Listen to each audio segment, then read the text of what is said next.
Jumpa lagi di Ribu TV. Ya, ini adalah all-in-one PC atau AIO yang paling kenceng yang pernah kami uji. Yang satu ini prosesornya udah Core i9 13900H. Jadi kenceng banget. Dan dia punya GPU, discrete GPU pakai Nvidia RTX 4050. Layarnya 32 inci, resolusinya langsung 4K. RAM 32GB, SSD 1 TB. Oke, ini adalah Lenovo Yoga AIO 9i. Oke, buat kalian yang udah sering ngerakit PC, ya, dan nggak punya masalah dengan merakit PC, jangan buru-buru protes atau mendang-mending atau merasa bahwa benda ini mungkin nggak masuk di akal, ya. Karena ini banyak yang nyari. Nggak semua orang itu mau ngerakit PC atau bisa merakit PC, ya.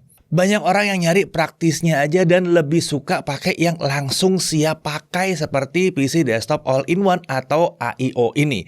Sementara untuk yang sukanya pakai laptop, nggak usah juga mendang-mending dengan laptop. Ya, laptop kalian 32 inci? Enggak kan? Ini punya kelebihan tersendiri karena dia adalah sebuah PC desktop. Oke, sekarang mulai kita bahas aja mengenai si Yoga AIO 9i ini ya. Seperti yang udah dibahas tadi, kalau biasanya AIO PC itu punya integrated GPU, nah yang satu ini pakai discrete GPU. Artinya yang satu ini bisa digunakan untuk pekerjaan berat seperti editing video, render 3D, bahkan main game AAA. Tapi ya kita langsung aja mulai dari pembahasan prosesornya dulu. Ya, Lenovo Yoga AIO 9i ini sudah tenagai dengan 13th generation Intel Core i9 processor 13900H. Punya 14 core dan 20 thread. Base TDP-nya ada di 45 watt. Maksimum turbo frekuensinya ada di 5,4 GHz untuk P-core dan 4,1 GHz untuk E-core-nya. Dia punya juga Intel Smart Cache sebesar 24 MB. Untuk integrated graphics-nya dia pakai Intel Iris Xe Graphics dengan 96 execution unit. Tentunya ini udah support akselerasi QuickSync dan video AV1. Untuk GPU dia pakai Nvidia GeForce RTX 4050 laptop version ya. Ini sudah arsitekturnya Ada Lovelace. Fabrikasi 5 nanometer, punya CUDA core sampai 2560.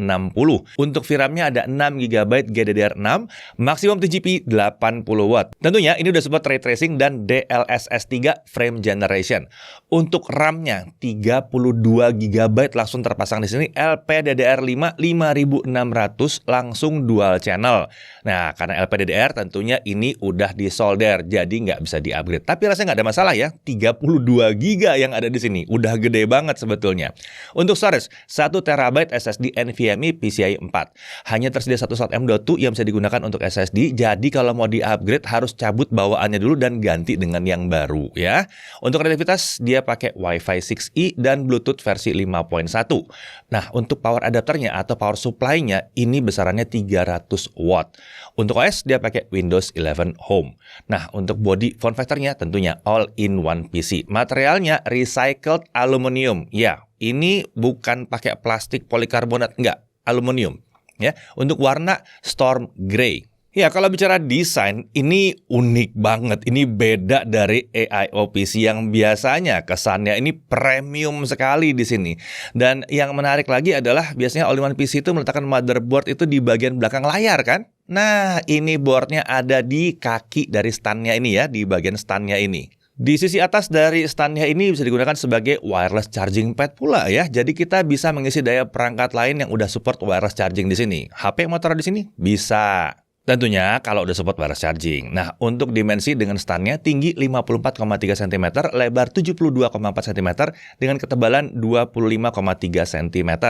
Untuk displaynya, panelnya adalah IPS, ukurannya 31,5 inci, resolusinya 4K. 3840x2160 pixel. Refresh rate-nya 60 Hz, rasio 16:9.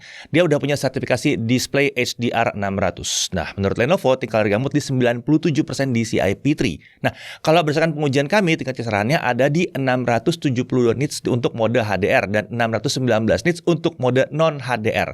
Berarti tingkat kecerahannya memang bahkan lebih dari klaimnya Lenovo di sini.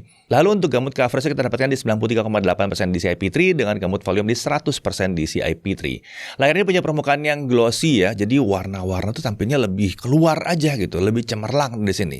Untuk bingkai layarnya ini ketebalannya simetris di keempat sisinya. Nah, layar ini bisa di-tilt sampai 20 derajat untuk menghasilkan viewing angle yang pas buat kita. Sayangnya emang dia nggak bisa dinaik turunkan, hanya bisa tilt aja. Nah, untuk kamera dan mikrofonnya, dia menggunakan kamera 5 megapiksel dengan infrared yang memiliki resolusi 1080p 30 fps. Kamera ini terletak di bingkai bagian atas. Dan dia dilengkapi dengan dual array digital microphone yang terletak di sebelah kiri kamera. Untuk kualitas kamera dan mikrofonnya kurang lebih seperti ini. Ya, rekaman ini dibuat dengan menggunakan kamera dan juga mikrofon dari Lenovo Yoga AI09. Kira-kira menurut kalian gimana nih hasil videonya? Nah, untuk audionya dia menggunakan dua speaker 2 watt sebagai tweeter yang terletak di bagian bawah dari kaki stand AIO PC ini. Dan ada lagi dua speaker 5 watt sebagai woofer yang terletak di punggung layar berbentuk bundar. Speaker-speaker ini menggunakan solusi audio dari Harman Kardon. Untuk kualitas suara yang dihasilkan ini sangat baik. Suaranya kencang banget dan bahkan bisa mengcover ruangan yang besar dan detail audionya terasa jelas banget. Ini mantap banget. PC ini memiliki konektor dan juga tombol di bagian stand-nya. Lebih tepatnya ada di bagian belakang dari kaki stand AIO PC ini. Di sini ada tombol power, ada satu DC in, ada satu HDMI 2.1, ada dua USB 3.2 Gen 2, ada satu USB-C 3.2 Gen 2, dan ada satu USB 4. Dengan adanya USB 4, kita jadi bisa memanfaatkan eksternal GPU nih jika membutuhkan performa GPU yang lebih kencang lagi. Kemudian ada satu audio jack combo 3,5 mm. Konektornya lumayan lengkap ya menurut kami ya. Dalam paket penjualannya tersedia kabel USB-C to C. Jadi kita bisa memanfaatkan sisi layar dari AIO PC ini sebagai monitor perangkat lain seperti laptop dan bahkan smartphone. Untuk sistem pendingin dia menggunakan sistem pendingin yang aktif dengan 2 kipas dan 3 heat pipe. Oke, sekarang mari kita bahas aspek performanya. Kita lihat aja langsung konsistensi performanya dengan Cinebench R15 kita looping 20 kali.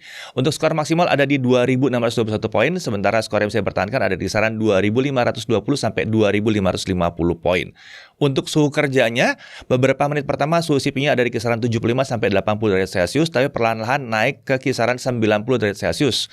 Kemudian suhu CPU bertahan di kisaran 92 sampai 95 derajat Celcius. Nah, pada saat Cinebench dijalankan, kita sempat melihat bahwa konsumsi dayanya sempat spiking ke 190 watt, tapi kemudian dia stabil balik di 165 sampai 175 watt. Oke, sekarang kita lanjut ke Blender. Kita pakai Barbershop Render Test. Dengan CPU render ini semua saya dalam waktu 27 menit 55 detik. Ini nggak kencang. Tapi kan di sini ada GPU ekstra ya. Nah, kita pakai tuh kudanya ya.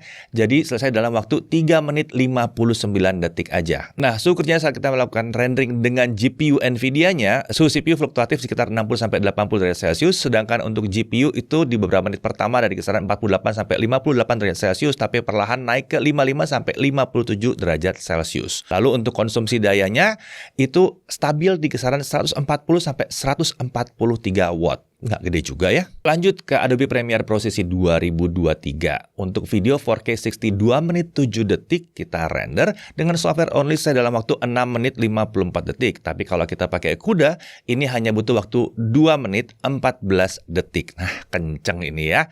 Lalu kalau videonya adalah Full HD 60 fps ya, dengan software only saya dalam waktu 1 menit 22 detik. Kalau kita pakai GPU Acceleration dengan CUDA, selesai dalam waktu hanya 41 detik aja. Nah, suhu kerjanya pada saat 4K 60 video exporting, CPU itu ada di kisaran 60 sampai 70 derajat Celcius, sempat sekali spike ke 79 derajat Celcius, sedangkan untuk GPU ada di kisaran 52 sampai 57 derajat Celcius. Aman banget sih ini. Dalam pengujian yang sama, konsumsi dayanya kita catat ada di kisaran 160 sampai 165 watt saat lagi melakukan ekspor.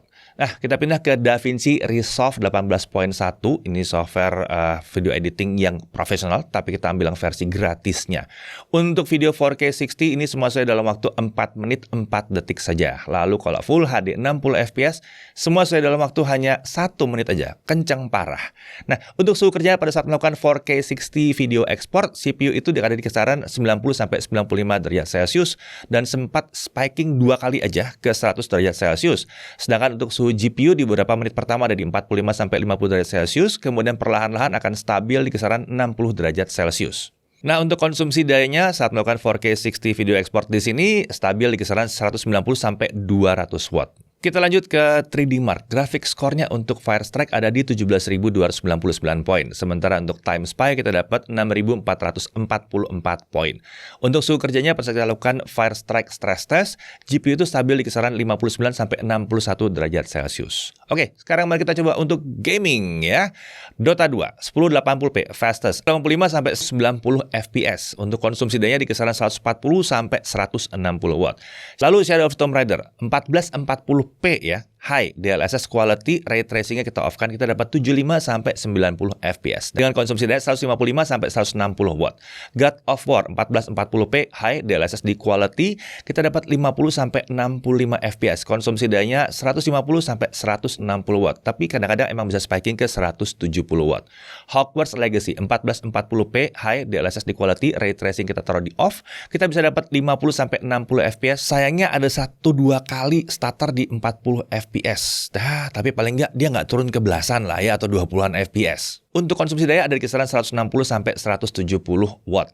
Untuk Assassin's Creed Valhalla 1440p high kita dapat 60 sampai 70 fps dengan konsumsi daya 158 sampai 165 watt. Nah, suhu kerja pada saat kita mainkan game yang satu ini selama setengah jam, CPU ada di kisaran 65 sampai 71 derajat Celcius, sedangkan GPU ada di kisaran 61 sampai 62 derajat Celcius. Oke, AIO ini biasa jagonya di konsumsi daya ya. Tadi semua konsumsi daya mentok atas. Sekarang kita lihat kondisi-kondisi lainnya. Kalau dia lagi sleep, itu gimana ya? Sleep ya, bukan di shutdown tapi sleep. Nah, ini kita dapat sekitar cuma 1 sampai 7 watt saja. Untuk idle dengan brightness dimaksimumkan, dipentokin itu 70 sampai 73 watt. Kalau kita nonton YouTube video playback full HD, brightnessnya di max dengan kodek VP9, ini ada di kisaran 70 sampai 75 watt juga, walaupun kadang-kadang bisa spiking ke 80 watt. Sementara kalau kita pakai kodek AV1, ini ada di kisaran 72 sampai 78 watt dan sesekali dia spiking ke 87 watt. Untuk web browsing dengan Chrome, dia dari kisaran 70 sampai 80 watt. Ya, berdasarkan pengukuran tadi, kalau misalnya pekerjaan yang dilakukan adalah ringan seperti browsing, nonton YouTube, multiple juga nggak masalah ya, kurang lebih mirip-mirip aja. Misalkan itu dilakukan dengan durasi 8 jam per hari. Konsumsi dayanya rata-ratanya sekitar, ambil yang paling tinggi lah 80 watt. Jadi biaya penggunaan per harinya itu cuma sekitar Rp1.000 saja untuk listriknya. Sedangkan kalau penggunaannya berat ya untuk editing video, rendering 3D atau gaming dengan durasi 8 jam, tapi ya editing bukan editingnya doang ya, exporting tepatnya ya, dan rendering 3D serta main game 8 jam per hari, itu rata-rata konsumsi dayanya sekitar 150 watt. Jadi biaya penggunaan per harinya cuma sekitar Rp2.000 aja. Yang perlu diingat di sini itu sudah konsumsi daya total ya, total termasuk layar 4K-nya ini. Jadi ini murah banget sih sebetulnya ya ketimbang pakai PC desktop rakitan dengan spesifikasi yang serupa. Oke, sekarang kita lanjut ke pengujian storage-nya dengan Crystal Disk Mark. Kita lihat bahwa kecepatan bacanya ada di 4.792 MB per second dan kecepatan tulisnya ada di 4.892 MB per second. Menarik ya. Baca tulisnya mirip, walaupun nggak nyampe 7.000, tapi ini udah tergolong kenceng sih ya. Untuk harganya, sebuah AIO kelas premium ini memang nggak mungkin harganya di bawah 10 juta dong ya. Yang satu ini harganya ada di Rp45.999.000 dan ini udah termasuk wireless mouse dan keyboard set, Microsoft Office Home and Student 2021 dan tentunya Windows 11 Home. Untuk garansinya dia dapat garansi 3 tahun Premium Care yang siap 24 jam sehari, 7 hari seminggu untuk layanan call service centernya. Ya, Yoga AIO 9 ini bisa dibeli di Lenovo Official dan Authorized Store baik offline maupun online. Oke, kita sekarang masuk ke hal yang perlu diperhatikan. Pertama, layarnya ini belum support touchscreen ya. Ada sedikit harapan dia touchscreen sih sebetulnya. Untuk RAM-nya ini disolder, jadi nggak bisa di-upgrade, tapi harusnya nggak jadi masalah ya. Udah 32 GB, kenceng pula. Lalu untuk storage, tidak ada opsi untuk nambahin storage. Yang ada opsinya adalah untuk mengganti storage-nya. Untung dikasihnya udah langsung 1 tera. Kemudian untuk sisi layarnya ini nggak bisa dinaik turunkan ya. Jadi ya udah pas segini aja tingginya. Dan dari sisi menariknya jelas yang pertama dia pakai prosesor Intel Core i9 13900H. Jadi performanya tinggi di sini. Lalu dia masih punya discrete GPU Nvidia GeForce RTX 4050 laptop. Ini jarang banget AI PC dapat yang kayak begini dan kenceng. Kemudian dia jauh lebih hemat daya dibandingkan sebuah PC desktop rakitan. Lalu layarnya ukurannya besar, 32 inci, resolusi 4K, tingkat kecerahannya juga lumayan tinggi di sini. Warnanya juga asik sih, kontrasnya mantap juga. Speakernya juga bagus banget, suaranya kencang dan detail dari suara juga bisa terjaga dengan baik banget di sini. Konektornya lumayan lengkap juga di sini. Lalu Wi-Fi-nya udah future proof karena udah menggunakan Wi-Fi 6E. Stand-nya juga bisa berfungsi sebagai wireless charging pad untuk smartphone kalian yang udah support wireless charging. Lalu dia dapat Microsoft Office Home and Student 2021 dan dapat garansi Premium Care selama 3 tahun. Nah, jadi pertanyaannya, PC yang satu ini cocoknya buat siapa? Ya, buat kalian yang pengen sebuah PC desktop yang kencang lengkap dengan monitor yang kualitasnya bagus, dengan desain yang luar biasa premium, dan nggak mau ribet-ribet pusing-pusing nyari komponen milih-milih, ya tentunya yang satu ini cocok banget. Dikeluarin dari boxnya, colok ke listrik, siap dipakai langsung. Menariknya, PC yang premium ini juga siap untuk para video editor yang butuh perangkat PC desktop yang praktis, tapi kemampuan rendering videonya kenceng. Yang satu ini cocok juga nih. Dan tentunya ini cocok untuk siapa saja yang memang merasa butuh yang satu ini. Karena yang satu ini multifungsi banget, mau jadi apa aja jalan nih ya. Main game bisa, ngedit bisa, segala macam bisa, kenceng. Pada akhirnya, Lenovo Yoga AIO 9i ini adalah rasanya sebuah solusi untuk kalian yang menginginkan sebuah PC desktop untuk melakukan pekerjaan berat ya. Jadi, kalau yang kalian cari adalah sebuah AIO PC kelas atas dengan penampilan yang elegan tapi performanya mumpuni banget, ya yang satu ini bisa jadi pilihannya. Saya Didi Irfan, Jaga TV TV.